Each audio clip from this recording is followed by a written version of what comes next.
suffer, they will suffer much less.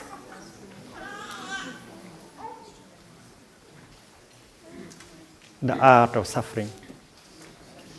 You have heard about the art of happiness, but many of us have not heard about the art of suffering. But there is an art. We can learn how to suffer, how to handle the suffering inside of us, how to handle the suffering in the person we love, and how to handle the suffering in the world. And that is an art to be learned. If we know how to suffer, we suffer much less. And we can make good use of the suffering. Yes, it's like an organic gardener. She knows that the garbage produced by the garden can be useful. So she does not throw away the garbage. She keeps the garbage and transform the garbage into compost in order to nourish flowers, vegetables. And practitioners of meditation, they do very much the same. They know that suffering plays an important role in making happiness. That is why they are not trying to run away from suffering. They learn to understand suffering. They learn how to suffer in such a way they suffer much less. And they can also make good use of suffering in order to create happiness.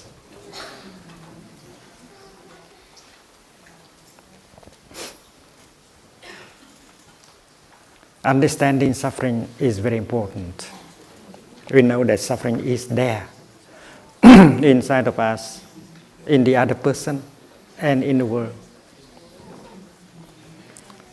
And in order to understand suffering, we have to look at it.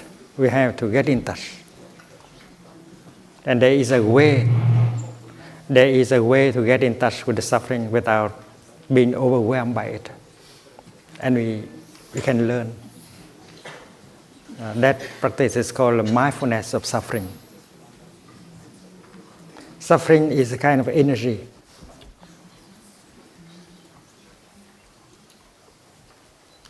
And the energy of suffering is negative. It may destroy, it may ruin our body and our spirit. But we should use another kind of energy in order to take care of the energy of suffering. And that energy is called the energy of mindfulness. Mindfulness is the kind of energy that helps us to know what is going on.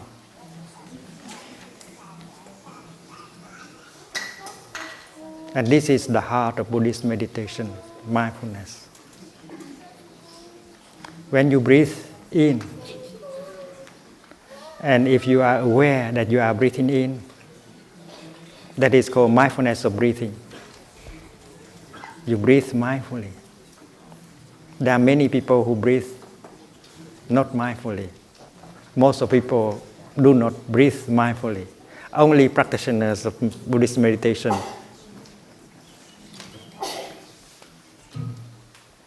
they know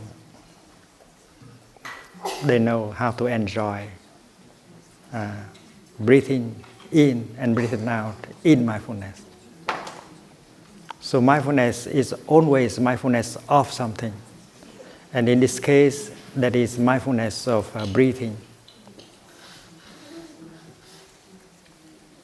When you walk, if you are aware of every step you make, if you enjoy every step, if you walk mindfully, that is called mindfulness of walking.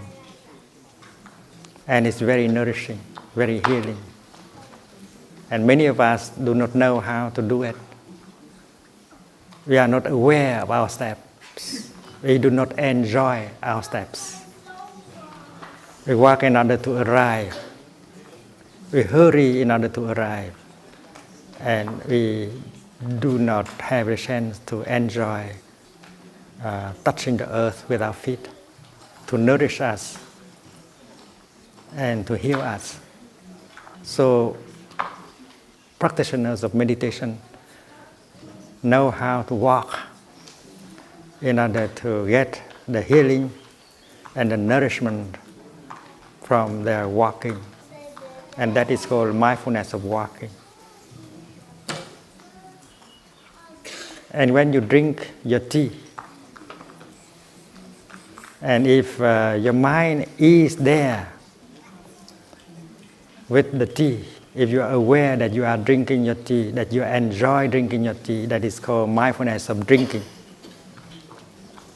And when you take a shower, and if you know that you are taking a shower and that you enjoy taking the shower, that is mindfulness of taking a shower. So when you drive your car, and if you are mindful, you are aware of your driving, and you feel the pleasure of driving, and then that is mindfulness of driving. So when a painful feeling arises in you, a painful emotion arises in you, as a practitioner, you know how to be mindful of it. You practice mindful breathing, mindful walking, so that you have the energy of mindfulness. And with that energy of mindfulness, you recognize the pain, the painful feeling, the painful emotion in you, and you take care of it. That is called mindfulness of suffering. And the energy of suffering being taken care of by the energy of mindfulness will make you suffer less. If you know how to breathe in and out, if you know how to walk mindfully and embrace and hold your feeling of pain, your emotion of pain, and then you suffer less. And you may be able to transform the pain, the suffering, into something else, like joy and happiness. It's like we transform the mud into a lotus flower. This is possible. And that can be done quickly also.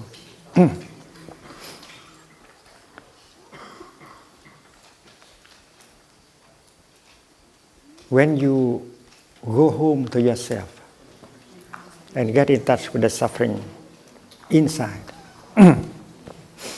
that feeling of loneliness, that feeling of fear, anger, despair. And if you go back to yourself with the energy of mindfulness, you are not afraid anymore. Not afraid of being overwhelmed, because you have the energy of mindfulness. That is the energy of the Buddha, generated by your practice of breathing or walking. So you go back to yourself, recognize the suffering inside of you, and hold it tenderly, like a mother holding her baby. And you suffer less. And you can begin to transform the suffering in you. And while holding your suffering, you may find out the roots, the nature, the cause of your suffering. And you come to understand your suffering. Many of us suffer, but do not know why we suffer like that. We do not understand our suffering. In Buddhism, we speak of the first noble truth, which is suffering. And the second noble truth is understanding suffering. Suffering is there, and we have to look deeply into suffering in order to understand suffering. And when you recognize suffering, when you understand suffering, understanding arises. Understanding here is understanding suffering. And understanding suffering help the energy of compassion, loving kindness to be born. And the energy of loving kindness, the energy of compassion has the power to heal and to transform. Suppose you look into the other person. The other person may be your son, your daughter, your father, your mother, your partner. And if you look deeply enough with mindfulness, you can recognize the suffering in him or in her.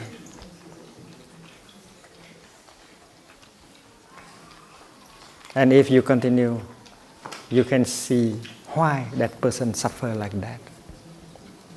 You have understood his suffering. You have understood her suffering.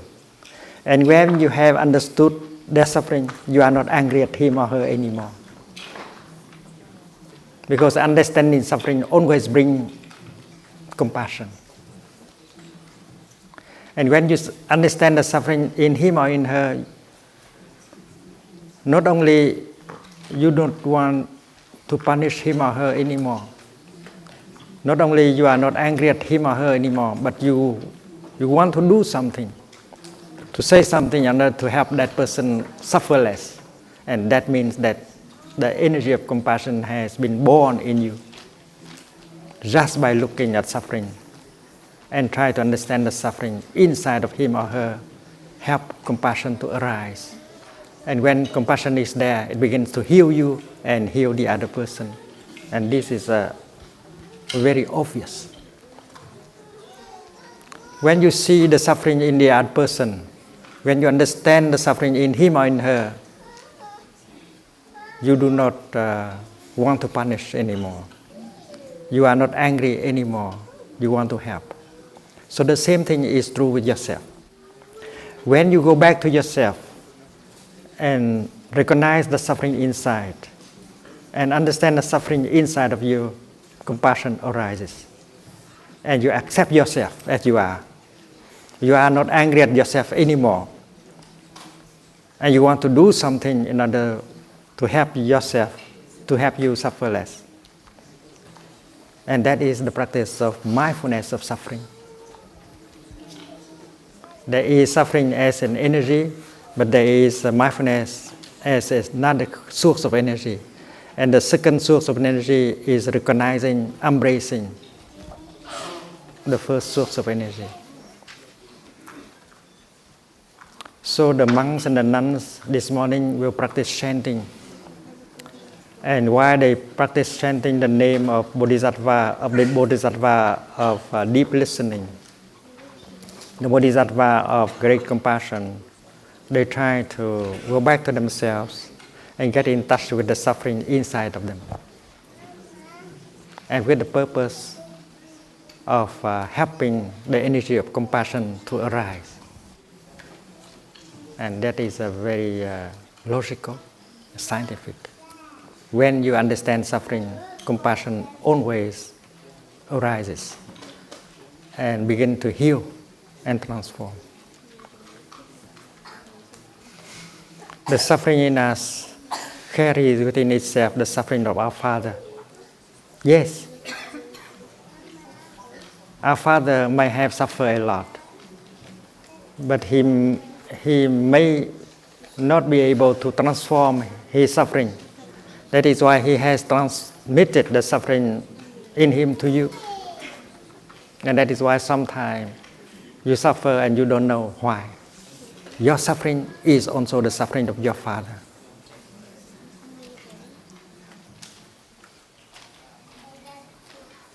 So your suffering carries within itself the suffering of your father, of your mother, of your ancestors. And understanding our suffering, we can understand at the same time the suffering of our father, our mother, and our ancestors. And if we understand the suffering inside of us, we have compassion that can heal and transform.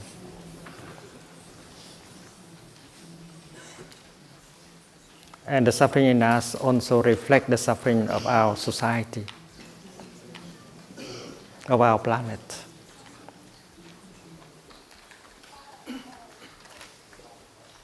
The individual consciousness reflects the collective consciousness, the suffering of the world.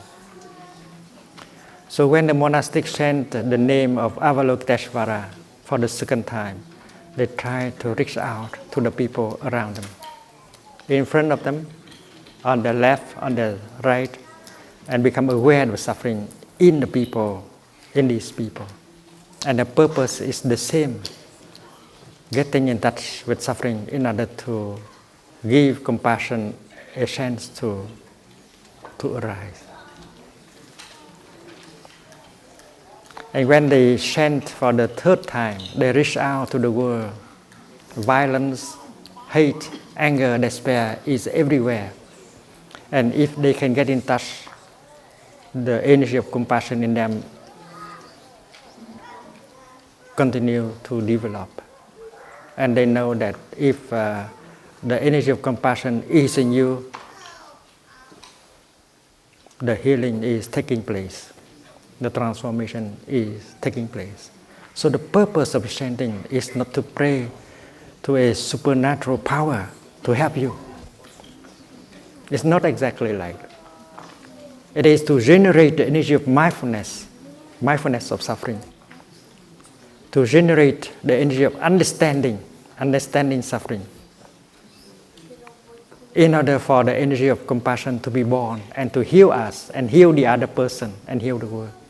So this is not exactly a prayer. This is a practice of mindfulness.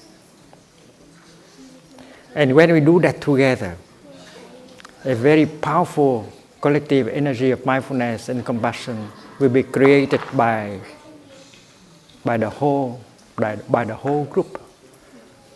And that will help heal everyone and transform everyone. And that is why we listen to the chanting. We can follow our in-breath and out-breath. We allowed ourselves to get in touch with the suffering inside of us. And we hold the suffering inside of us like a mother holding her baby. And this is easy to do, easy enough to do. Because there is the collective energy of mindfulness generated by the chanting of the sangha. And if we allow that collective energy to penetrate into our body and heart, and then it's very easy for us to recognize the suffering inside and to embrace it. Alone, you can do it, but not as easy as when you are embraced by the energy of the sangha. There is tension and pain in our body.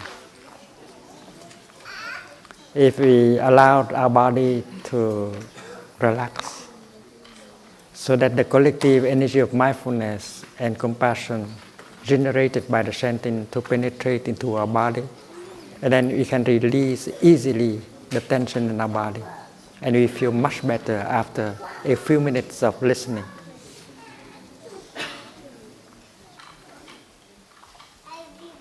And when the tension in the body is released, the amount of pain in our body will be reduced.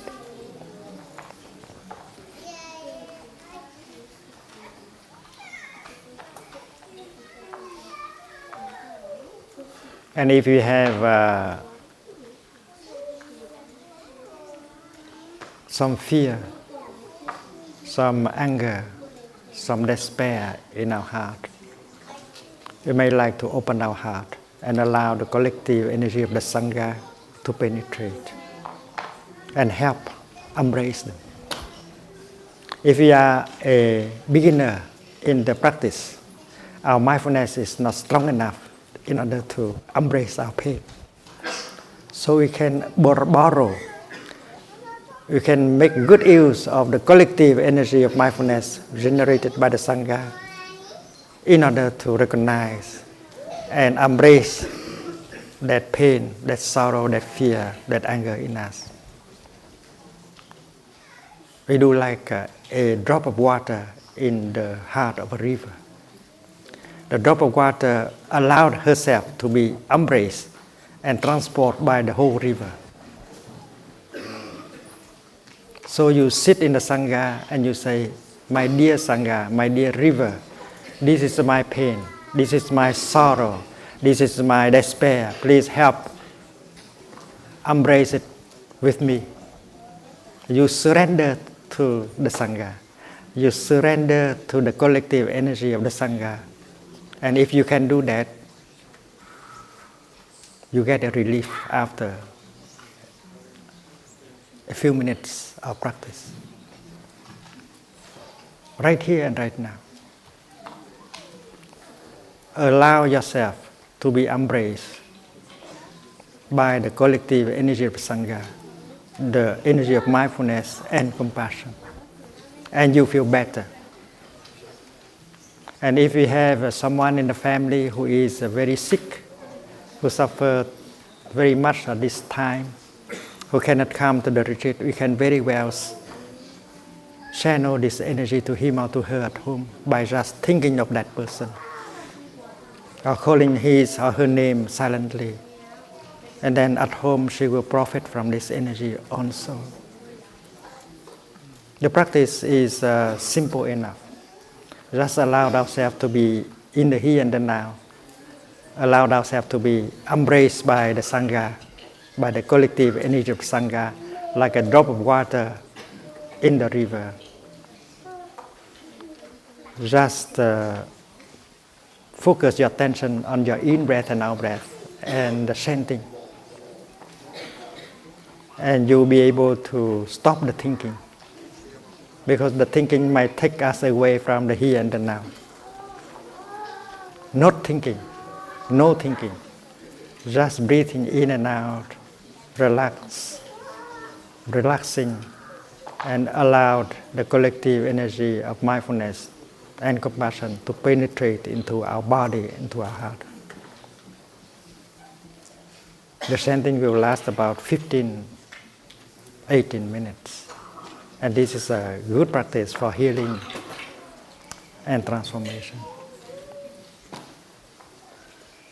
And the monastic will chant the name of Bodhisattva Avalokiteshvara, the Bodhisattva of great compassion,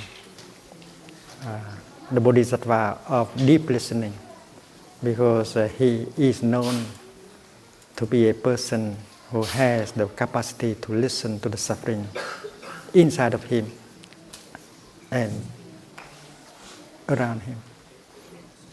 So let us sit relaxingly, like this, and allow ourselves to be embraced by the sangha and get the healing and transformation. We practice mindfulness of suffering, mindfulness of compassion. My Thay.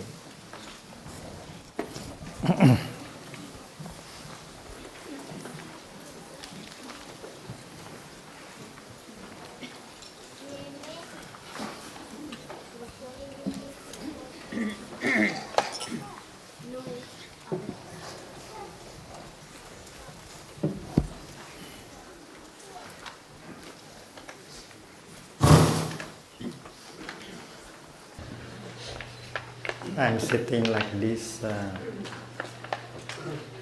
very relaxingly, and I do not need to make any effort. I just enjoy sitting like this and allow my body to relax and release the tension. This is a happy moment because we are together and having the chance to practice together.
Thầy nào chăm sóc trẻ em?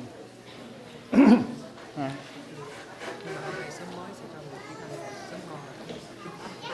Bây giờ ai lên để đón các em ra? Hả?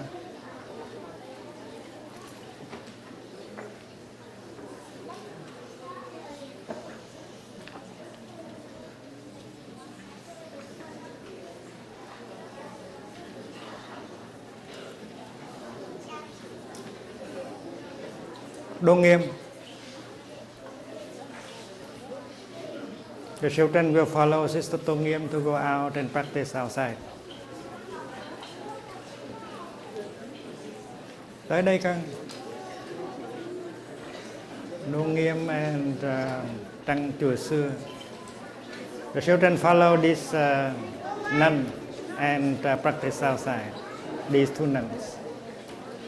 Les enfants, vous pouvez sortir avec les deux moniales. Cái bảng thôi. Cái bảng thôi.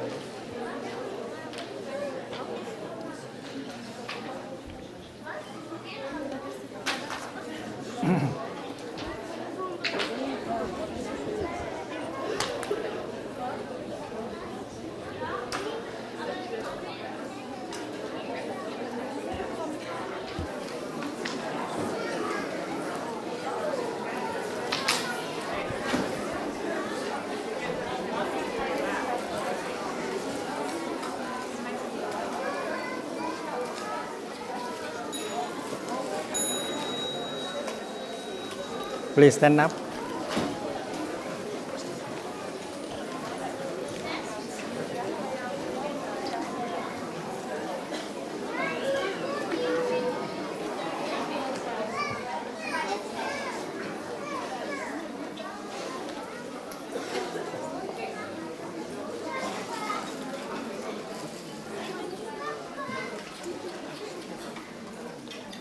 I am breathing in, breathing in. I breathe out. Respire. Respire.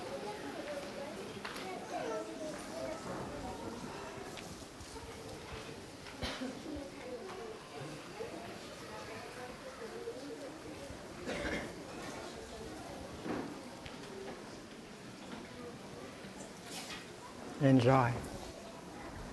Breathing in, breathing out.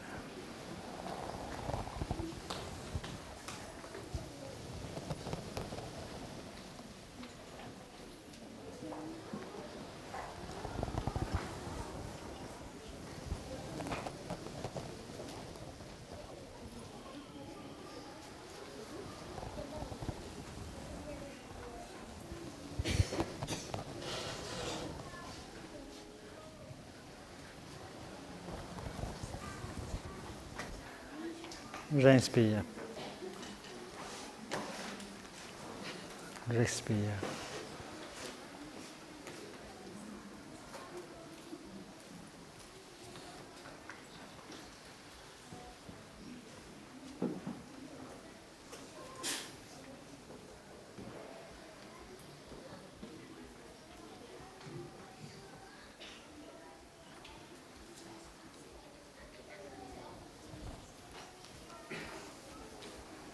I breathe in and I go up on my toes. In my toes, my heels together. I go down, smiling, breathing out. In, out.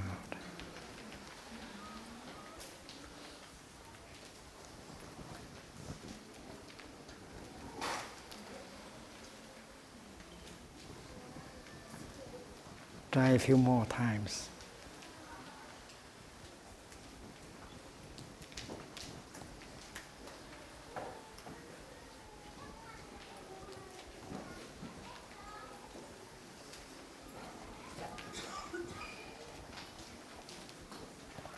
In, out.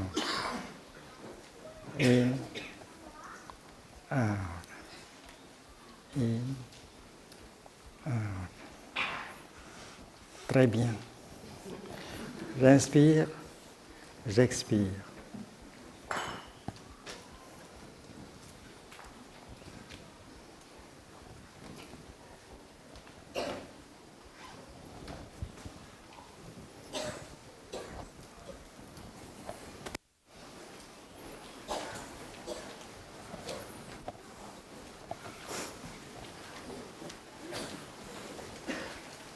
Mở cửa ra cho nó mát chút.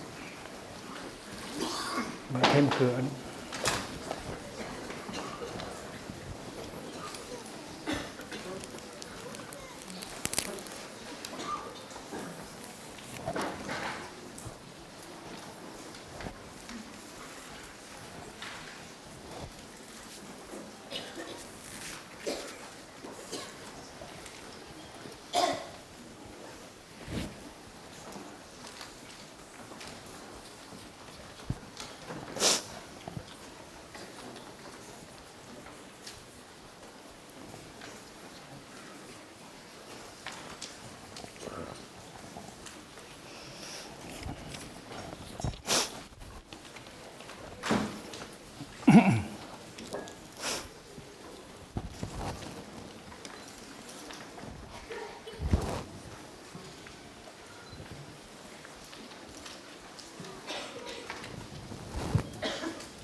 Good morning, dear Sangha. Today is the 8th of July, 2013, and we are in the still water meditation hall of the upper hamlet Plum Village during our summer opening. Welcome to the first week of our summer opening. As meditation practitioners, we should know how to produce, to generate energy of peace and happiness. Peace, joy, and happiness. And we can do that while breathing, walking, sitting, drinking, eating. And we have to train ourselves in order to do it well. Because peace is possible. Joy is possible. And happiness is possible.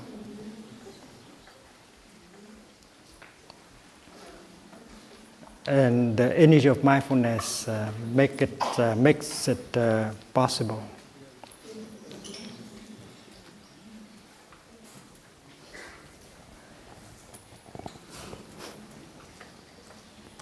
When we hear the bell, whether this is this bell or the hanging bell or the big bell,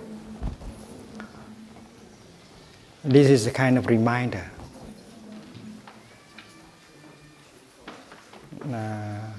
The sound of the bell reminds us to go home to ourselves. Because in our daily life, very often our body is there, but our mind is elsewhere. Our mind may be caught in the worries, and fear about the future. Our mind may be caught in the regret and sorrow concerning the past. Our mind may be caught in our projects, our worries. And our mind is not with our body. And when body and mind are not together, we are not truly there. We are not alive.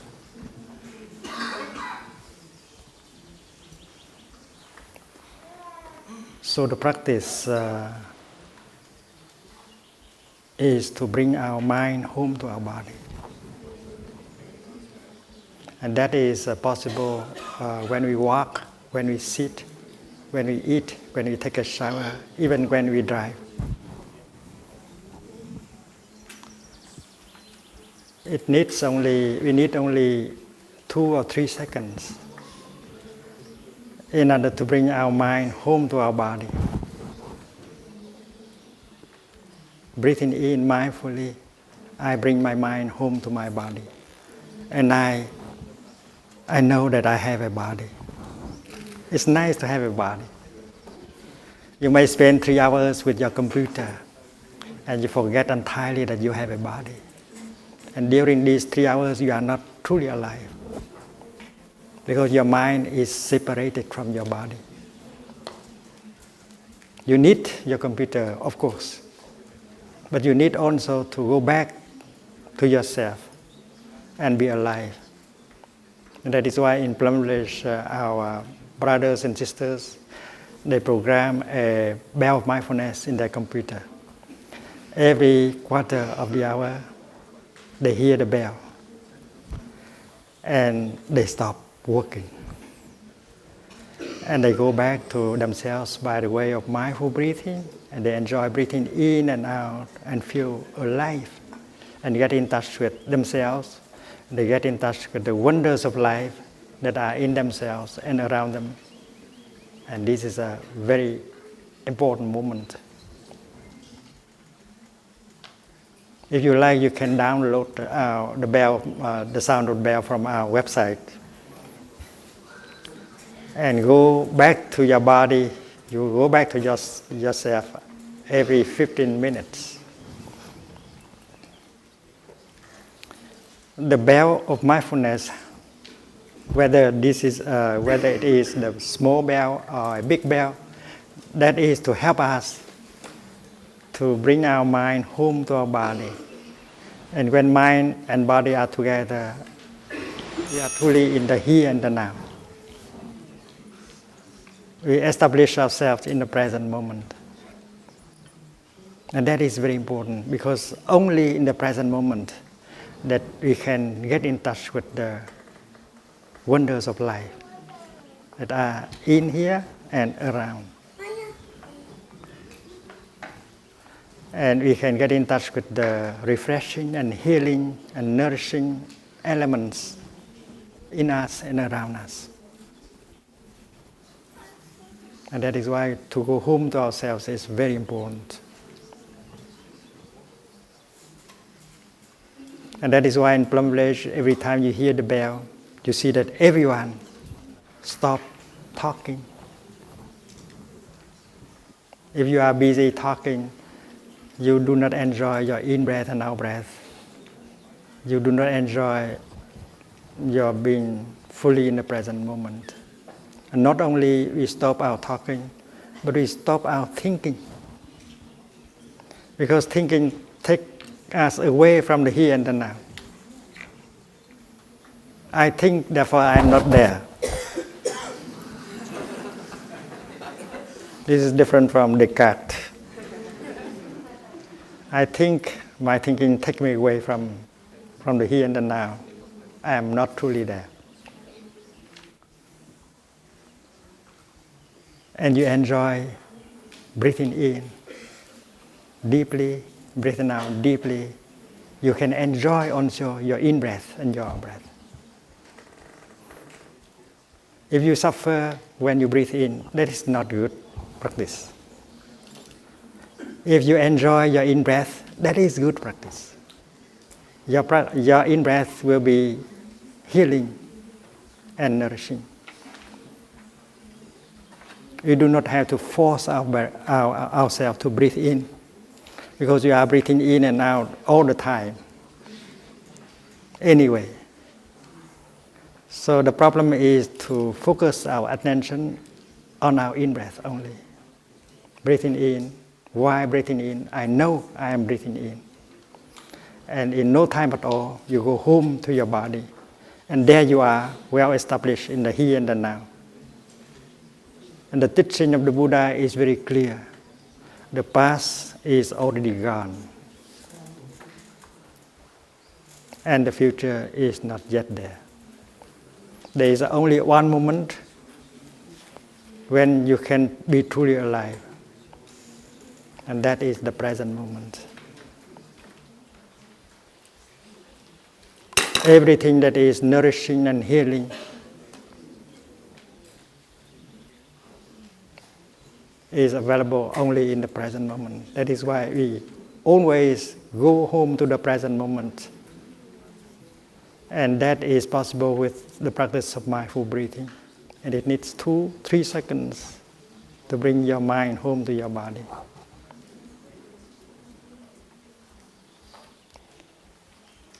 You are truly alive when your body is with your mind. When you are truly present, if mind and body are together. And that does not need hard work. Just enjoy breathing in. And when you hear the bell, you are reminded to do so, to enjoy your in-breath and go home to the present moment. And if you have to say something, you do it after 3 in-breath and out-breath.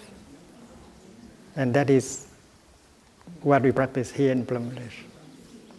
When you hear the bell, whether it is a small bell or big bell, we stop talking, we stop thinking, and we may stop doing things if it's not urgent. And enjoy our in-breath and out-breath. And if 1,000 people do that together at the same time, we create a very powerful collective energy of mindfulness. And that is very nourishing and healing. And every one of us can profit from it. And each one of us can contribute to the healing and the transformation of the whole community by just practicing mindful breathing. And we participate in making that kind of collective energy of mindfulness. And when we work together, the same kind of energy is produced. Walking meditation is a pleasure. You don't have to force yourself to walk. You walk anyway in your daily life. The practice is just to focus your attention on your steps. Instead of thinking of this or that, you are aware of the contact between your foot and the ground. You are touching the earth. You are touching Mother Earth with every step. And if you pay attention to the contact between your foot and the ground below, and enjoy it, and that is very healing. Go back to Mother Earth and get the healing with every step. And naturally you stop the thinking. And that is why during walking, we do not talk. We do not think. And every step can be nourishing and healing. In Plum Village, every day we have a session of walking meditation together. The whole sangha practice walking. And the practice is to enjoy every step. You walk in such a way that every step is nourishing and healing. You stop the thinking, you stop the talking. And the collective energy of mindfulness generated by the walk is very powerful. It helps heal everyone. But not only we do that during the time of walking meditation, but we do it all day long. Every time you need to move from one place to another, you apply the techniques of walking meditation. From your room, from your living quarter, from your tent to the meditation hall, you enjoy every step. Take your time and enjoy every step. Stop the thinking, stop the talking, and touch the earth with your feet. And if you enjoy every step, your practice is good.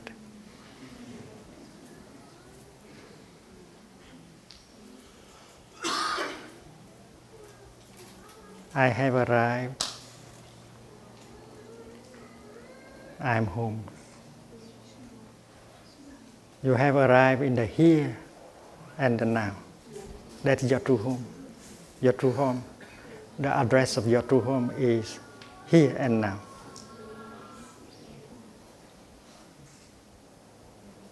So you arrive, you go home with every step. Because only in the here and the now that you can encounter the wonders of life, life itself. Life is calling you. You have to go home to her with every step. And you can coordinate your breath with your steps.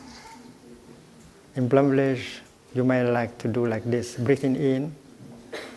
You make 3 steps or 2, and you say, I have arrived. Arrived. And that is not a statement. That is a realization. You have to arrive with every step.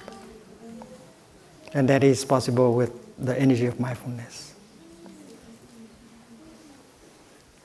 Stop the thinking, focus your attention on your foot, touch the ground mindfully, enjoy arriving, enjoy touching Mother Earth, and get the healing, get the transformation. I have arrived. It means I am not running anymore. I have been running all my life, and I have arrived nowhere. Now I want to stop. My destination is the here and the now. And I can arrive with every step. And when you walk like that, the kingdom of God becomes available to you. The kingdom of God to me is available in the here and the now. If you have mindfulness in your step, the kingdom is yours. The Pure Land of the Buddha is here and now. You do not need to die in order to go to the kingdom of God. It might be too late.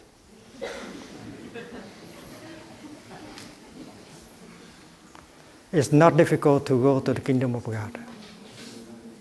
Just one step in mindfulness. One step in mindfulness. Bring your mind back to your body. You are fully alive. You are fully present in the here and the now. And only one step help you enter the kingdom. And as a practitioner, you can enjoy the kingdom every day. From the parking lot, walking to your workplace, you can walk like that. We train ourselves to walk like that. We bring our kingdom with us.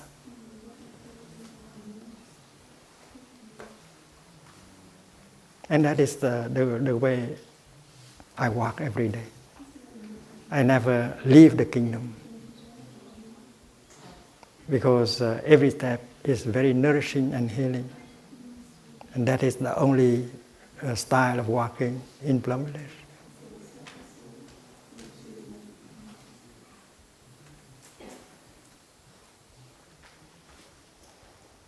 And when we walk together like that, many hundreds of people, and then the collective energy is very powerful. It helps transform everyone. And we feel very clearly that the kingdom is there. Even this morning after the talk, we will be walking together. And we will make the kingdom of God available, and you will feel it with the help of the sangha. Because when we walk together, producing the energy of mindfulness, going home to the here and the now, we feel the kingdom under our feet and around us. I have found out that the kingdom of God, of heaven, is here on earth.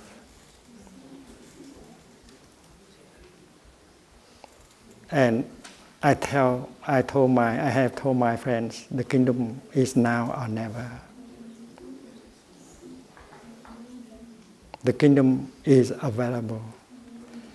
The problem remains as whether you are available to the kingdom. You make yourself available to the kingdom by the way you breathe and you walk. Be alive, be fully present, and then the kingdom will be yours.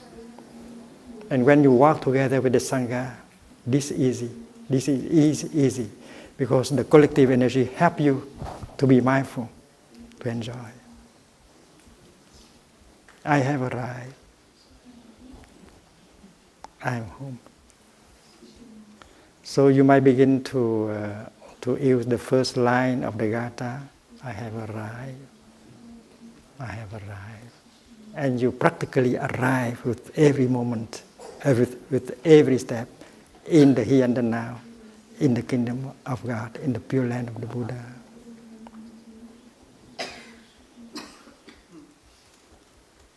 I have arrived. I have arrived. I have arrived. And if you feel the pleasure of breathing in and of making steps, you know that your practice is correct. You don't have to ask a Buddha or a teacher, because you know that every step brings you joy, happiness.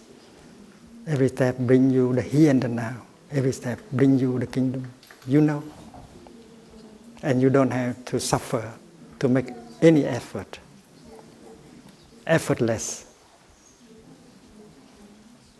And when you breathe out, you may make 4 or 5 steps, because our out breath is always a little bit longer than our in breath. So if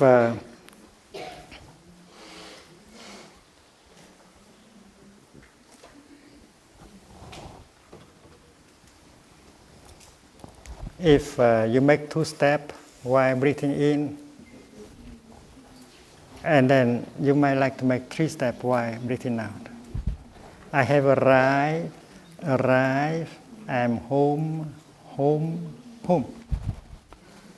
And as I said, this is not a statement. This is a realization. You have to really to feel that you are home. You do not run anymore. You have arrived. This is your home, the here and the now. To me, the address of the kingdom of God is here and now.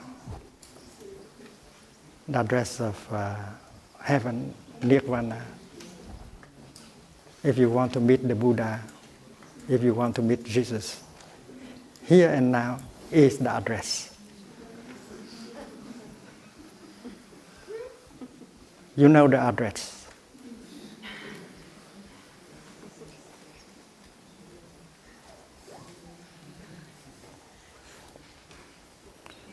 So you enjoy the two steps while you breathing in. I have arrived. I have arrived. I'm a free person. Because when you arrive in the here and the now, you are a free person. You are free from the past, from the regret and the sorrow concerning the past. Many of us are prisoners of the past. We always go back to the past and continue to suffer. In the past, we may have been abused by someone, by adults. And we carry that kind of wound in us. We tend to always go back and suffer and suffer and suffer again and again. The past is a prison. But this is the key, unlock the door of the prison. You go back, you leave the past and you go to the present moment. You breathe in, you bring your mind home to your body, and you make a step and you arrive in the here and the now. There is the sunshine, the beautiful trees, the songs of the birds. And nature is making a festival, and you are free from the past. And if you see that your partner, your friend is still caught in the prison of the past, help bring her out of the prison of the past and tell her that here, life is so beautiful, nourishing and healing. And you help him or her with the practice of mindful breathing and walking so that she can liberate herself from the prison of the past. And there are those of us who are prisoners of the future. We don't know what will happen to us in the future. We worry so much. We are fearful of the future. And the future becomes a prison. But we know very well that the future is made only of one substance, that is the present. What else can the future be made of? Only the present. And if you know how to handle the present, to take care of the present moment the best we can, that's about everything you can do in order to assure us a good future. We build the future by taking care of the present moment. And taking care of the present moment includes mindful breathing, enjoying your in-breath, out-breath, generating the energy of peace and joy and happiness and compassion. And we enjoy these energies in the present moment. And we enjoy the future that will be made of the present moment. So I have arrived.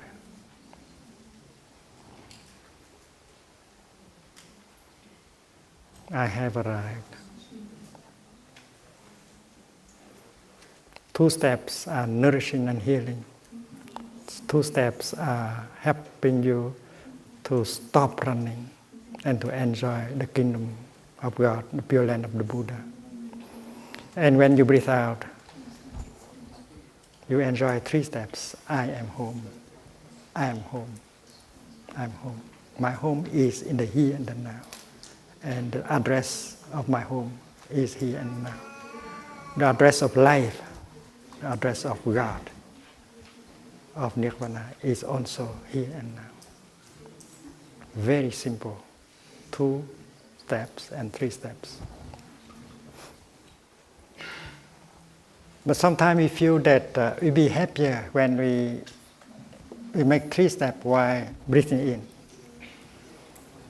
So allow ourselves to make 3 steps while breathing in. You have to listen to your lungs.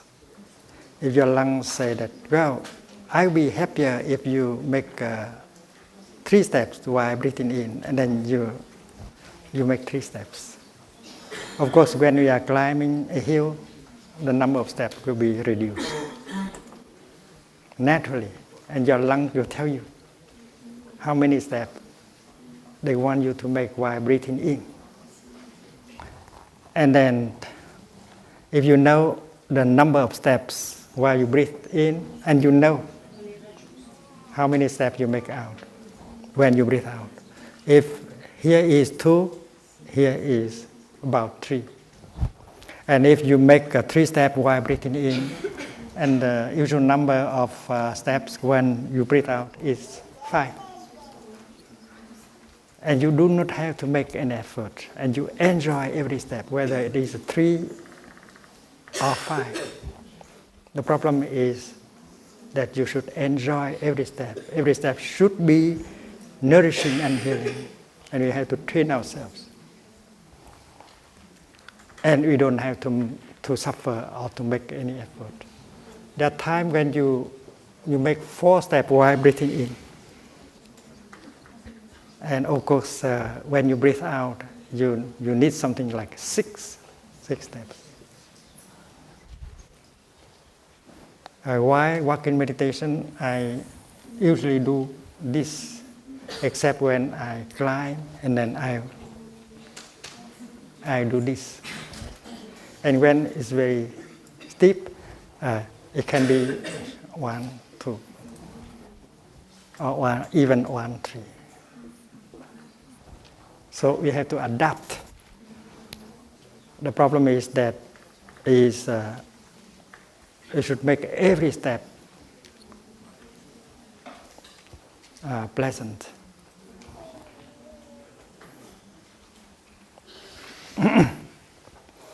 I have arrived, I have arrived. I am home, I am home, I am home. And that is the first sentence, the first line of the poem. The second line is in the here and in the now. It's the same. Here, here, you touch the here. And then when you breathe out, now, now, now. You arrive in the here and you arrive in the now. Words are different, but the content is the same.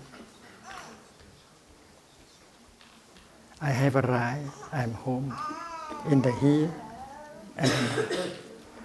I am solid, I am free. That's the third line. I am solid, why? Because I am firmly established in the here and the now. The past and the future cannot pull me away anymore. So solidity is the nature of your steps. Every step is solid. You are firmly established in the here and the now. The past and the future can no longer pull you away. You walk as a free person. This is not political freedom. It's freedom from the past and from the future and from your projects. I am solid, I am free. If you are solid, you are free at the same time. So solidity and freedom are the foundation of happiness. If you are not solid, if you are not stable, and if you are not free, happiness is not possible. So every step is to cultivate more solidity and freedom. I am solid. I am free.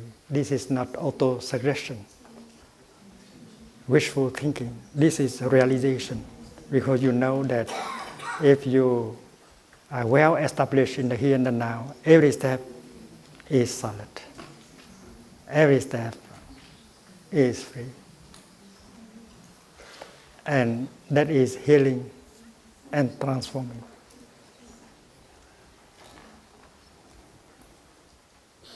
So not only we practice mindful walking with a group of people together every day.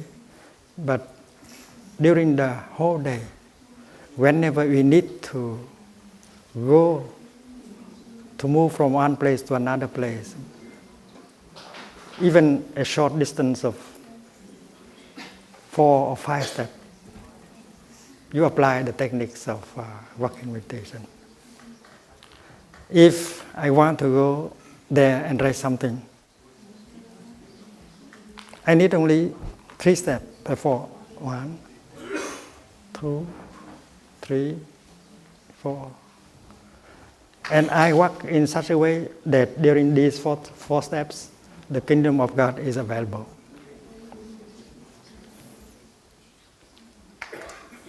And this is possible with some training. So from the parking lot, you walk to your office. And every step can offer you the kingdom of God. With some training, we'll be able to do so.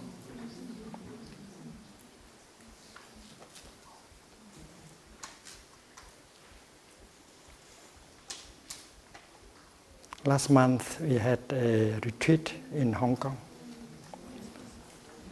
And 1,200 people came for the retreat. Most people in Hong Kong, they do not drive to their workplace. They take the train or the bus. So I advise them to, from their home, walking to the bus station or to the train station in the morning, they always apply the techniques of mindful walking.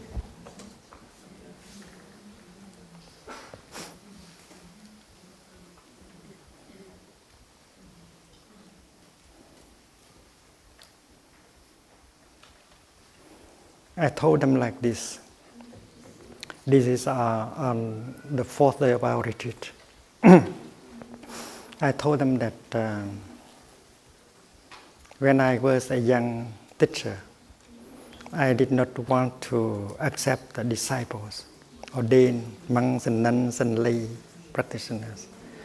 I said that it's good enough for me to teach the students of other teachers. I don't need to have my own disciples. But when I came to America, I came to the West, that was in 1966, to call for a cessation of the bombing in Vietnam. I was not allowed to go home. And I had to spend 40 years in exile just because calling for peace. And I left my sangha behind. In order to survive here as a practitioner, I began to build a sangha in the West.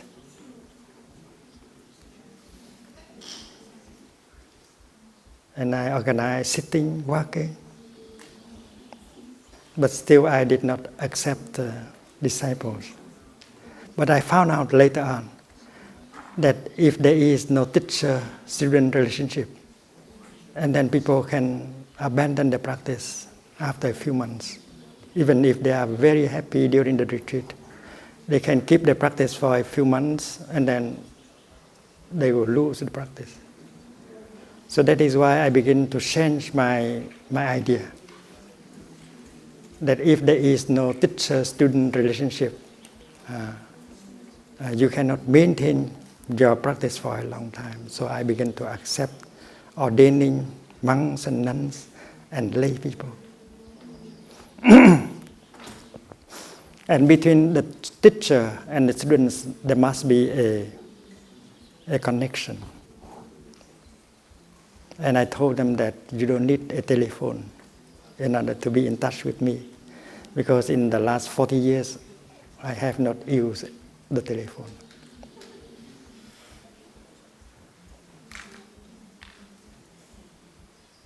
And yet I have not been cut off from the younger generation of the in the practice. Communication is still going on very, very well between me and the young generation of practitioners. And we don't need to talk over telephone. But if you walk from your home to the train station in mindfulness, and enjoy every step, you are connecting with Thay, with every step. And you can get his energy while you walk like that. So we are in communion all the time.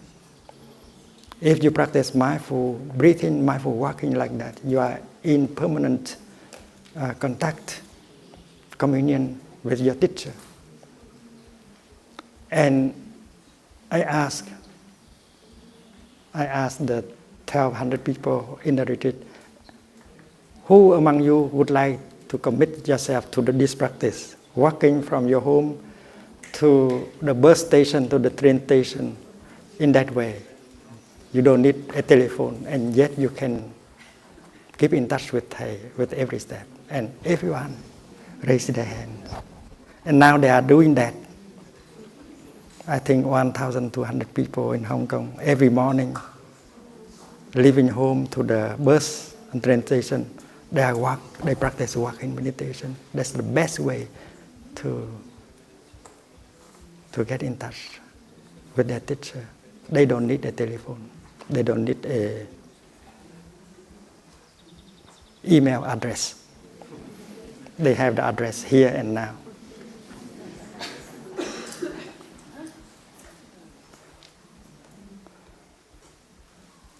We talk a lot with our telephone, but that does not mean that we have a good communication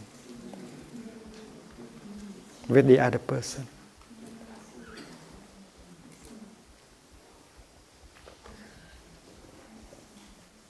So getting in touch with the Buddha, getting in touch with Jesus Christ, getting in touch with the kingdom, getting in touch with your teacher and your sangha, you don't really need a telephone.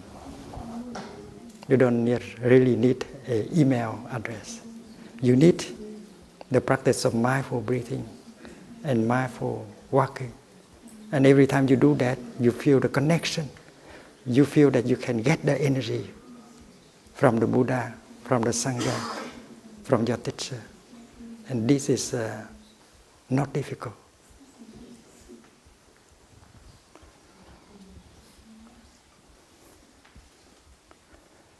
I have arrived. I am home. In the here, in the now. I am solid. I am free. In the ultimate ideal, in the kingdom of God, in the pure land of Buddha, I walk. It's the same. It's very simple. And it has been made into a song.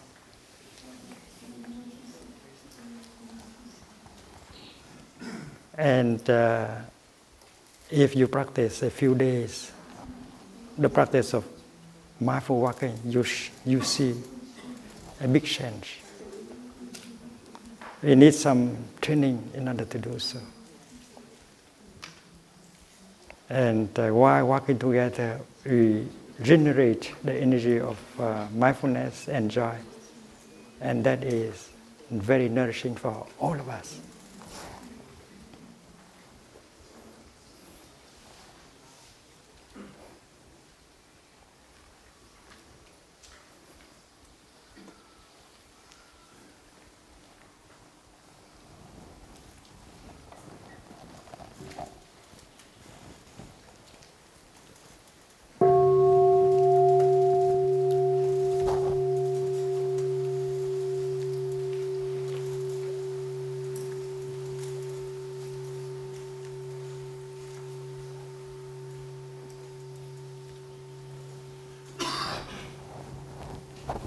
So let us make the commitment that while we walk in the campus of the upper hamlet, of other hamlets,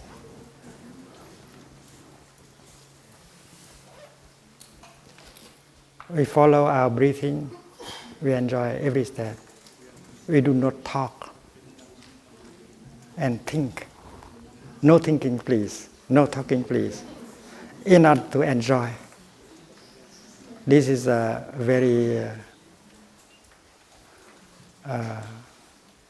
alive kind of silence, noble silence. If you really need to say something, stop and tell it. And after you finish, you resume the walking. Enjoy every step. And if everyone during this retreat do like this, does like this, and then the collective energy of mindfulness and joy will be powerful. And everyone will profit. Every one of us has the power to contribute to the healing, to the transformation of the sangha. Monks and nuns, they try their best. Lay practitioners, they try their best. And together we produce that kind of energy that can be healing and nourishing. And that's the best thing we get when we come to a retreat. Not Dharma talks and other things, but the collective energy of mindfulness. And this is a contribution of everyone.